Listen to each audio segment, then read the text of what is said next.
Bonjour à tous, à nouveau un rendez-vous, un quart d'heure avec un candidat, émission politique consacrée au municipal. Aujourd'hui, on va s'intéresser à la commune de Zuydcoote. Pour m'accompagner, Suzanne Urgaz, ma collègue et consoeur donc, du Journal des Flandres, Le Phare d'un Carquois. Bonjour Suzanne. Bonjour. Et toutes les deux, on accueille Philippe de Furnes. Bonjour. Bonjour. Alors, vous êtes candidat à Zuydcoote. Vite fait, vous avez été maire de Zuydcoote déjà, donc de 2005 à 2008, vous aviez pris en cours de mandat. Donc voilà, c'est un poste que vous avez déjà assuré. Vous avez un petit peu disparu, on va dire, de la vie politique, puisque vous n'étiez pas conseiller municipal pendant ce dernier mandat. Qu'est-ce qui motive aujourd'hui le fait de repartir en campagne? Alors, nous avions disparu, comme vous le dites, de la vie politique, uniquement du fait du mode de scrutin. Puisque pas de votre volonté. Pas de notre volonté, puisque le mode de scrutin à Zuydcoote était un mode de scrutin de panachage qui fait qu'aucun des membres de notre liste n'a été élu en 2008. Ceci dit, le mode de scrutin a changé, et donc en 2014, l'ensemble des listes présentes au municipal de Zuydcoote sera représenté, et c'est un progrès pour le débat démocratique. Ceci dit, nous n'avons pas totalement disparu du paysage, puisque l'équipe que nous avions constitué en 2008 s'est maintenu dans la vie publique, dans la vie locale. Et à titre d'exemple, nous suivions tous les conseils municipaux, les cérémonies patriotiques et quelques événements majeurs pour la vie de la commune de Zuydcoote. Suzanne.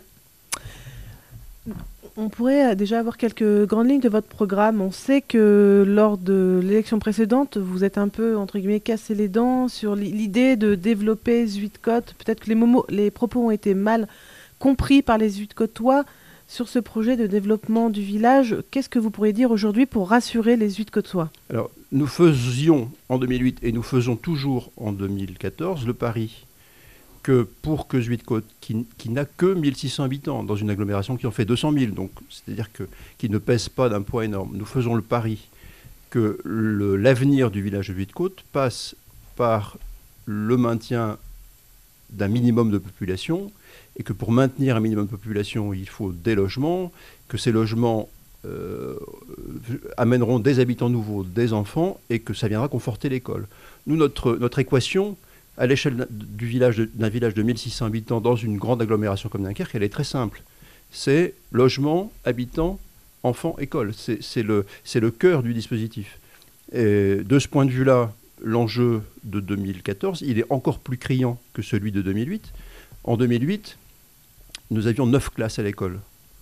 Et nous faisions le pari, au travers du programme de la zone d'aménagement concerté, de maintenir ces 9 classes et de construire une école neuve. Au moment où je vous parle, il n'y a plus que 7 classes. Pourquoi? Parce qu'aucun logement n'a été construit. Pas de logement, pas d'enfants, les classes ferment. C'est facile aujourd'hui de construire du logement à Zuydcoote, en sachant que, au fil des années, il y a une réglementation qui a évolué, la loi littorale, etc. On ne fait plus trop ce qu'on veut aujourd'hui. Alors, surtout à Zuydcoote. Là aussi, la géographie du village est relativement simple. Côté plage, du fait de la loi littorale, du site inscrit, du site classé, les potentialités de construction sont extrêmement faibles. Donc le potentiel, il reste côté village, dans le secteur de la mairie, entre la mairie et la route de Brédune. Il n'y a guère que là qu'on puisse continuer à faire du développement. Ceci dit, comme vous le disiez justement, les règles ont changé. Depuis 2008 sont apparues les lois Grenelle, un certain nombre de dispositifs plus contraignant, et donc ça veut donc dire qu'il faut repenser l'aménagement du village, mais en aucun cas le village de Zuydcoote n'est devenu inconstructible. Il reste effectivement des possibilités.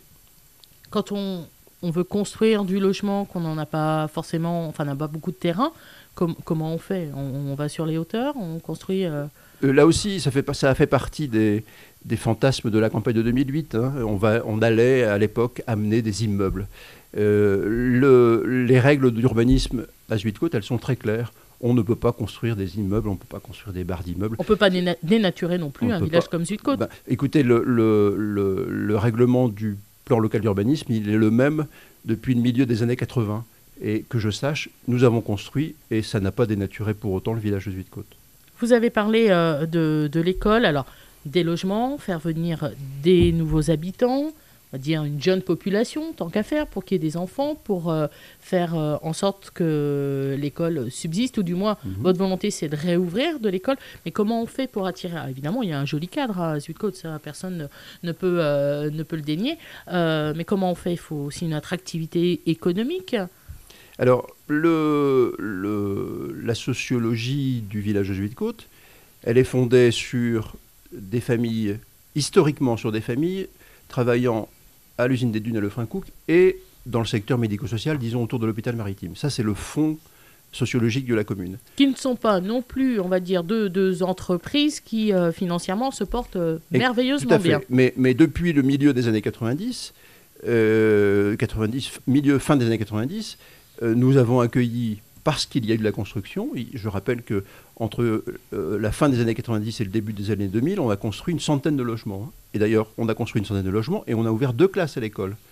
Ces personnes qui sont venues habiter à Zuidcote, le plus souvent, ont un travail à Dunkerque ou dans le secteur industriel, comme beaucoup de communes à caractère résidentiel.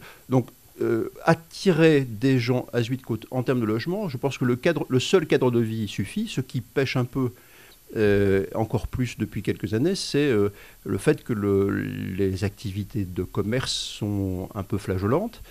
À preuve, la seule supérette du village, elle a fermé ses portes au mois d'octobre, ce qui laisse quand même un certain vide dans le niveau de service minimum qui peut être offert à la population. Suzanne Urgas du Phare Dunkerquois, Journal des Flandres. En termes d'associations, de tissus associatifs, social, vous jugez aujourd'hui que Zuidcote est assez riche pour répondre à toute la demande des nouveaux habitants? De ce point de vue-là, je pense que la commune n'a pas à rougir du dynamisme de ces associations. Ceci dit, j'en reviens quand même aux fondamentaux. C'est bien de pouvoir offrir aux habitants une vie associative dynamique, c'est bien de pouvoir offrir un cadre de vie agréable.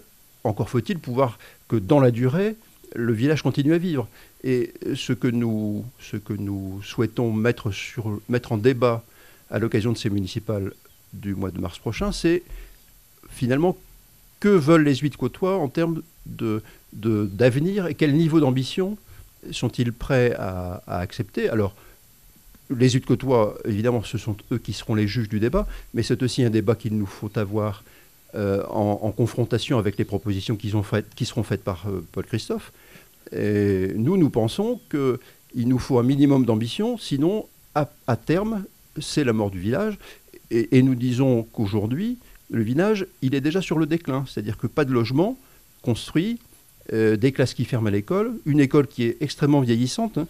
Il faut savoir quand même qu'il y a des classes dans des préfabriqués qui ont 40 ans, où il fait 15 degrés l'hiver. Donc ce ne sont pas des conditions acceptables. Tout ça, nous l'avions résolu en 2008.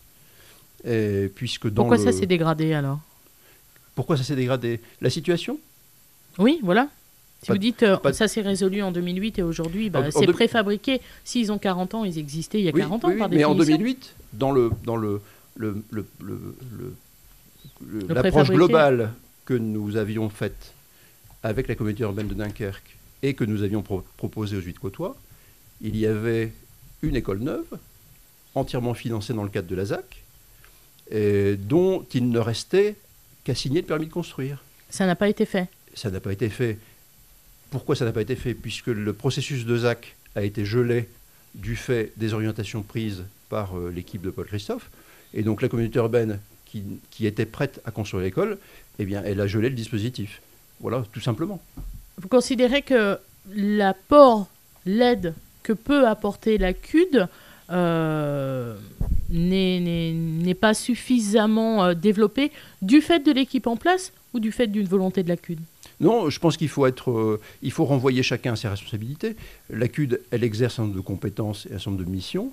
Elle le fait en harmonie et en accord avec les orientations qui sont tracées par les maires, même si quelquefois il y a des champs de discussion. Et donc, à partir du moment où la commune, les élus, en 2008, ont décidé de stopper un processus pour le revoir, pour le réduire, pour changer d'orientation et qu'il faut ne s'est rien davantage passé pour depuis. vous aller taper à la porte de la CUT pour demander de Vous savez, l'aide. je pense que la ville de Zuydcoote n'a absolument pas à se plaindre ni de la communauté urbaine ni du SIDF. Pour donner Le CDF pour les gens. du syndicat intercommunal des Dunes de Flandre. Pour donner une idée, notre budget annuel, c'est 1 200 000 euros. C'est-à-dire vraiment, vraiment rien pour travailler sereinement. Si nous étions seuls, il n'y aurait aucun avenir pour la commune de Zuydcoote dans cette configuration-là. C'est la communauté urbaine de Dunkerque et le syndicat des Dunes de Flandre qui assurent 70% des investissements, qui gèrent toute une série de services que, évidemment, la commune de Zuydcoote, comme les autres communes, seraient incapables de se payer. C'est un avantage, parce qu'on a le sentiment, un à vous énorme- entendre, c'est un que vous énorme êtes un peu avantage. sous tutelle. Là. C'est un énorme... Enfin, tutelle, le mot est fort. Et l'intercommunalité, depuis donc, les 40 ans, elle a de fait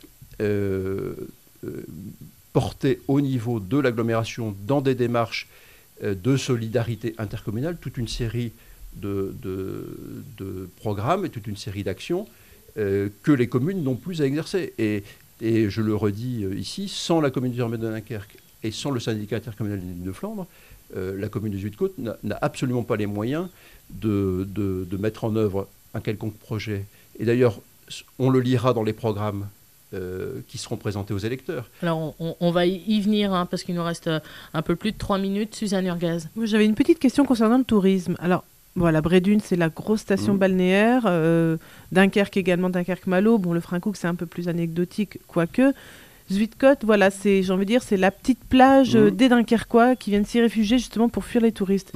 Sur cette question touristique, vous souhaitez maintenir cette ambiance voilà, c'est un choix qui a été opéré dès la fin des années 80, lors du tout premier mandat de Daniel Ivanov, le choix de ne pas chercher à concurrencer ni à rivaliser avec Brédune et avec Dunkerque, mais de garder ce caractère naturel.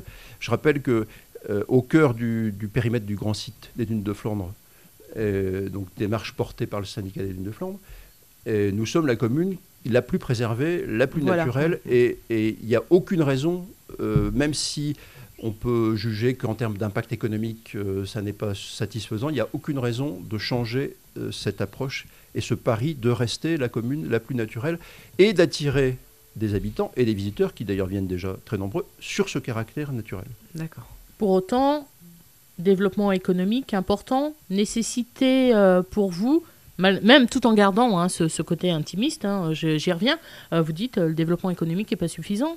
Quoi faire pour le booster un petit peu ? Si c'est sur la question du tourisme, puisque les autres aspects du développement économique posent essentiellement sur les fonctions médicales et médico-sociales, sur la question du tourisme, il y a une formidable opportunité, c'est la Ferme Nord.